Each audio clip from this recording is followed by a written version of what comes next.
She's moved out and moved on. Another notification, another picture somewhere sunny, somewhere exotic, and probably with someone new. And you? Well, you're sat on the sofa watching all this staring you down at the screen. You're still in the same sweatpants you were wearing last week, and you haven't moved from the sofa all morning. You're still eating that cold pizza from 3 days ago. Because sitting at the table having a real meal, well, it just feels wrong on your own. It's been the same amount of time for you both, same number of days, same calendar. But somehow, she's on the 3rd season while you're still struggling to renew your subscription. You've been left forgotten in the waiting room and she's excelling. Where did it all go wrong? It's that gap. It's not the breakup itself, it's the gap. That's what we're talking about. You keep checking her feed. You just can't help yourself. It's like this compulsion. But it's not like you want to torture yourself. Well, not intentionally. You tell yourself just a quick look. But you know exactly what you're doing. Maybe you just want to see her not doing that great. Not that you wish her genuine harm, but misery loves company. And life is, well, a bit miserable right now. But there she is, looking fine. More than fine. She looks like she's been released. Holidaying with friends, laughing on nights out, maybe already seeing someone. And the question that comes with it isn't really, is she okay? You already know she's okay. The question is, why aren't I? After all, it was the same split, same timeline, but yeah, here we are, 2 different stories. She's got a new flat, she's changed her hair, going on girls' trips. You've moved from the sofa to the bed and back again, and, well, calling that progress, well, feels generous some days. And underneath it all, there's this big question. Did this relationship mean more to me than it did to her? Is that why she's doing so well and I'm not? Here's the bit that's going to be really uncomfortable, but it's the bit that actually matters. Maybe you ended it, maybe she did.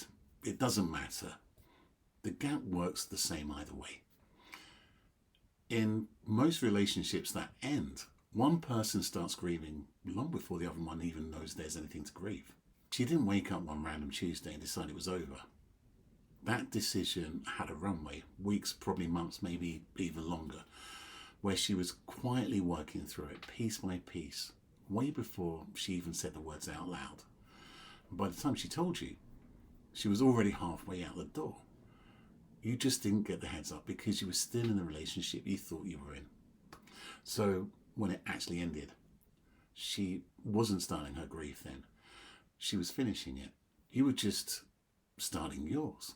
And that's the gap we're talking about. It's not that she loved you less. It's not that you're somehow weaker or slower at getting over it. It's maths, plain and simple. She's had a head start you never knew existed. And you've been trying to catch up on a race you didn't even know you were running in. But there's also a second part that runs alongside this, which is just as important. For a lot of men, especially the ones who've spent years being the reliable one, the fixer, the provider, the relationship wasn't just about loving someone. It was a huge part of who you were. The husband, the partner, the man with the plan.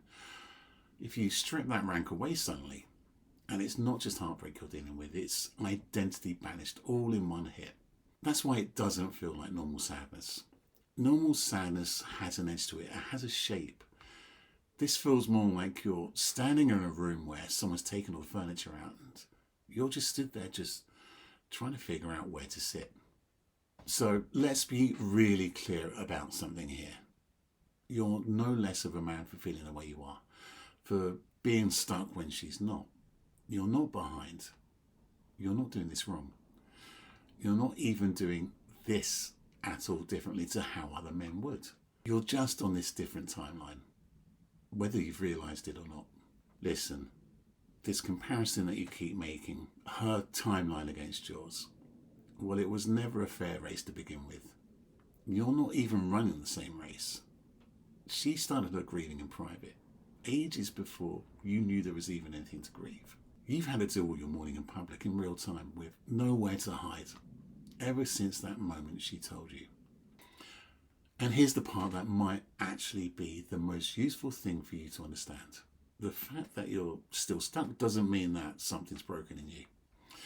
It means you did your job properly. You loved in the relationship and you're processing a loss in an honest way. Something that takes its own time on its own terms. There's no medal for getting over someone quickly. There's only actually getting over them properly once. So it doesn't come back in 6 months wearing a different outfit. Here is where it all can go belly up. A lot of men try to tactically think their way through it. They analyse every text message, rebuild the whole relationship in their head on a loop, looking for that exact point, that moment where it all went wrong. Like there's this single line of code they can try and fix.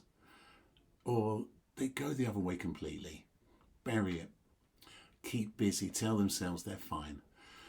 Right up until it comes out sideways. Months later is anger, anxiety, a full-blown panic attack or numbness, or just this man quietly falling apart from the inside out. Now I say neither of those actually closes the gap. Thinking about it constantly doesn't process it. It just keeps the wound open. And bearing it doesn't make it disappear. It just goes underground and waits. What actually works is something a lot simpler than people expect. Having someone help you actually process it properly instead of either replaying it for forever or pretending it didn't happen. Not years of talking about your childhood. Just someone helping you get your system called up to where hers is already.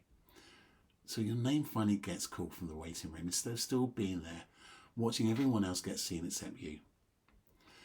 If this has been you, if you're the one still wondering why she's fine and you're not, remember, you're not behind and you're not broken. You're just running on a different track to her at your own pace.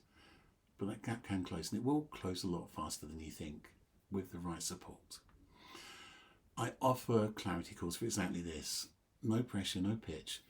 Just a proper conversation about where you're at and what closing that gap could actually look like for you. There's a link below. Let's talk.